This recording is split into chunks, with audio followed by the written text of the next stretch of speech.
દુર્ઘટના ઘટી આ વાત છે આવી જ ઘટના પ્રકાશમાં આવી છે તાપીના વાલોડમાં કે જ્યાં 2 દિવસ અગાઉ સર્જાયેલા અકસ્માતના સીસીટીવી ફૂટેજ સામે આવ્યા છે જેમાં જોઈ શકાય છે કે ટેમ્પો ચાલક સાથે રકઝક કરીને બાઇક સવાર પોતાના પરિવાર સાથે ઓળંગી રહ્યો છે રસ્તો દરમિયાનમાં પૂરપાટ ઝડપે આવી રહેલ કાર તેને અડફેટમાં લે છે કારની ઝડપ વધુ હોવાથી બાઇક સવાર દંપતી હવામાં ફંગોળાઈ જાય છે અને ઘટના સ્થળે જ મહિલા મોતને ભેટે છે।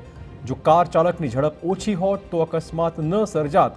જો બાઇક ચાલકે પણ મુખ્ય માર્ગ પર આવતા પહેલા પાછળ વળીને જોયું હોત તો પણ અકસ્માત ન થાત, પરંતુ બંને તરફે બેદરકારી દાખવવામાં આવી અને સજામાં મહિલાનો જીવ ગયો છે। ઉલ્લેખનીય છે કે વાલોડ પોલીસે અકસ્માત સર્જાર કાર ચાલક વિરુદ્ધ ગુનો દાખલ કરીને આ કેસમાં તપાસ આરંભી છે।